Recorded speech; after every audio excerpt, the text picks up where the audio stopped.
SG Consultancy Services. Study MBBS in Russia, Philippines, Uzbekistan. మీరు ప్రతి హీరోకి వాళ్ళ కెరీర్లో మరపురాని సినిమా అంటే డెఫినెట్గా ఒక మైల్ స్టోన్ కానీ సినిమా ఇచ్చారు. ప్రభాస్ గారికి మిస్టర్ పర్ఫెక్ట్ కానీ, నెక్స్ట్ మన అల్లు అర్జున్ గారి అసలు కెరీర్ టర్నింగ్ ఆర్య అనేది. దాని తర్వాత డీజే ఇచ్చారు. నెక్స్ట్ మన ఎన్టీఆర్ గారికి బృందావనం అని బ్లాక్ బస్టర్ ఇచ్చారు. రామ్ చరణ్ గారికి గేమ్ చేంజర్ కొంచెం నిరాశపరిచింది. భవిష్యత్తులో అంటే రామ్ చరణ్ ఫ్యాన్స్ కానీ అందరూ దిల్ రాజు గారు మళ్ళీ రామ్ చరణ్కి ఒక బ్లాక్ బస్టర్ ఇవ్వాలని కోరుకుంటున్నారు సార్. ఆ ప్రయత్నాలు ఏమైనా మొదలుపెట్టారు మళ్ళీ? అంటే ఇప్పుడు చరణ్తో ఏ స్క్రిప్ట్ విన్నా ఈ స్క్రిప్ట్ ద్వారా చరణ్కి ఎలా అప్రోచ్ అవ్వచ్చు, ఎలా ఇది కథ చెప్పొచ్చు అని ఆలోచిస్తున్నాను లాస్ట్ 4 months నుంచి. అంటే ఇప్పుడు నాకు 2026లో ఇప్పుడు తమ్ముడు రిలీజ్ అయిన తర్వాత ఇంకొక సినిమా ఉంది, ఆకాశం దాటి వస్తావు. ఆ రెండు ఇప్పుడు రిలీజ్ అయిపోతాయి ఇయర్లో. ఇప్పుడు ఆగస్టు నుంచి మొదలు పెడుతున్నాం కొత్త సినిమాలు. రౌడీ జనార్దన అండ్ ఎల్లమ్మ బలగం డైరెక్టర్తో, అండ్ దేతడి అని ఆశిస్తో ఒకటి, అండ్ ఇంకొక ప్రాజెక్ట్ కూడా ఫైనల్ అయింది. 4 2026లో రీచ్ అవుతాయి, రిలీజ్ అవుతాయి. సో 2026లో మొదలై 27లో రిలీజ్ అయ్యే సినిమాలు ఒక 6 స్క్రిప్ట్స్ చేసి పెట్టుకున్నాం. వాళ్ళు ఫైనల్ స్టేజ్లో ఉన్నాం 6 స్క్రిప్ట్లు. ఓకే. సో ఇప్పుడు ఈ 6 స్క్రిప్ట్లు ఎవరిని ఎలా అప్రోచ్ అవ్వాలి, దేంట్లో స్టార్ హీరో ఫిట్ అవుతాడు, దేన్ని ఎలా చేయాలనే ప్యారలల్గా వర్క్ చేస్తున్నాను. ఇంకో 2-3 monthsలో నాకు క్లారిటీస్ వస్తాయి. ఓకే. సో ఓకే, ఇప్పుడు నరేషన్స్కి వెళ్తాం. స్క్రిప్ట్స్ అయిపోయిన తర్వాత నెక్స్ట్ నరేషన్స్కి వెళ్ళేటప్పుడు ఇది ఏ హీరోకి వెళ్దాము, ఇది ఏ హీరోకి వెళ్దాము, ఇది ఎవరితో చేద్దాము అనే దాని మీద వర్క్ స్టార్ట్ చేసాం. దాంట్లో డెఫినెట్గా ఐ వాంట్ అప్రోచ్.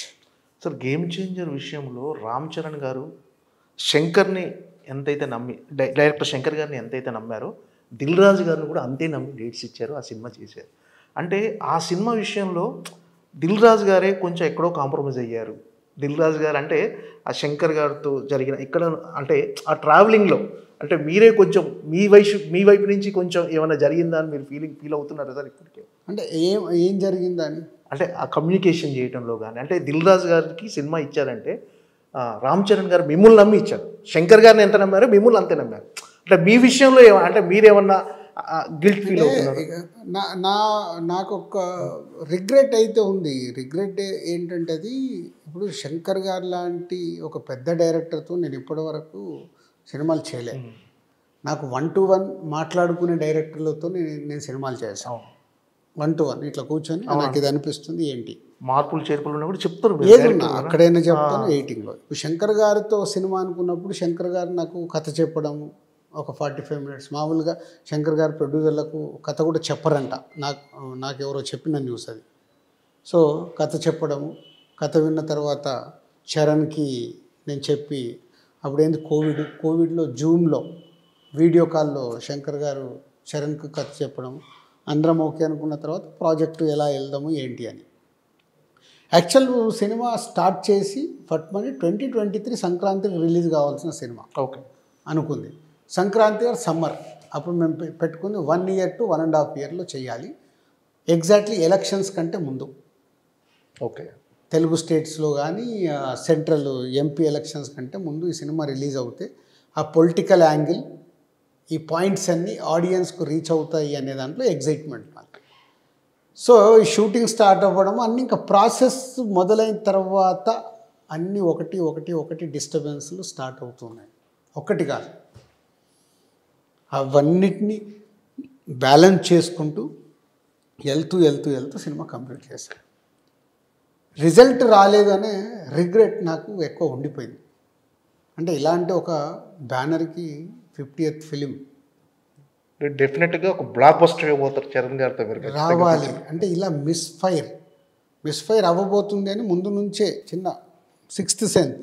ఎక్కడో ఏదో ఎలక్షన్స్ అయిపోయాయి, ఎలక్షన్స్ అయిపోయిన తర్వాత ఇప్పుడు ఆడియన్ మైండ్ సెట్ పొలిటికల్ది ఎంత మట్టుకు రీచ్ అవుతుంది, ఈ పాయింట్ ఇప్పుడు రెడీగా ఉన్నారా, కోవిడ్ తర్వాత డిఫరెంట్ సినిమాలు చూసేస్తున్నారు, ఇన్ని ఉన్నాయి. ఇవన్నిట్లో అర్థమవుతూ ఉంది ఒక 6th సెన్స్, ఒక డిస్టర్బ్. దానికి బడ్జెట్ ఎక్కడికో వెళ్ళిపోయింది, రెవెన్యూ రికవరీ అంత కనిపించట్లేదు, థియేట్రికల్ రెవెన్యూలో తేడా ఉంది. ఇన్నిట్లలో ఓకే అందరినీ జాగ్రత్తగా తీసుకెళ్ళి సినిమా కంప్లీట్ చేసి రిలీజ్ చేయగలం. ఓకే. ఫైనల్గా అంటే చాలామంది యువ నిర్మాతలు కానీ చాలామంది ఇండస్ట్రీ వచ్చే ముందు ప్రొడ్యూసర్గా దిల్ రాజు గారి ఇన్స్పిరేషన్ అని చెప్తారు సార్. ఫైనల్గా చెప్పండి సార్, అంటే ఇప్పుడు ఇండస్ట్రీకి రావటం వాళ్ళు సేఫ్ అంటారా కొత్తగా వచ్చే నిర్మాతలు?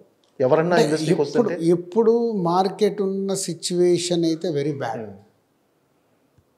మీ ఇంటర్వ్యూకి రాకుండా ముందు ఒకతను ఎవరో ఓపెనింగ్ కోసం పిలిస్తే అదే చెప్తున్నాను, ఎవరెవరు అని అంటే కూడా అదే చెప్తున్నాను.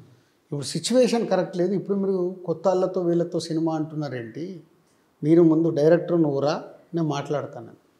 అంటే మనం చెప్తే వాళ్ళు వింటారని కాదు, వాట్ ఈజ్ రియాలిటీ. సిచ్యువేషన్ ఎలా ఉంది బయటికి వెళ్ళి చూసినప్పుడు లోపలికి వచ్చేటప్పుడు అన్నీ అద్భుతంగానే ఉంటాయి. సో లోపలికి వచ్చిన తర్వాత తెలుస్తుంది.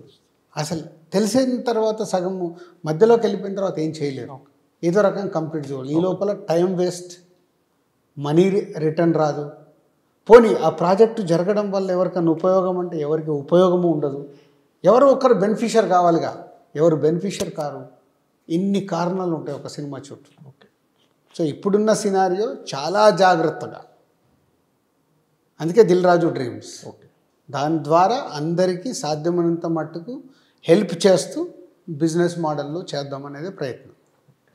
Thank you so much sir. మీరు ఇంత బిజీలో కూడా ఒక ఇంటర్వ్యూకు టైం అడగగానే ఇచ్చి మాకు ఇంటర్వ్యూ చేసే ఛాన్స్ ఇచ్చినందుకు thank you so much sir. All the best for తమ్ముడు. డెఫినెట్గా బ్లాక్ బస్టర్ హిట్ అందుకోవాలని మనస్ఫూర్తిగా కోరుకుంటున్నాను సార్.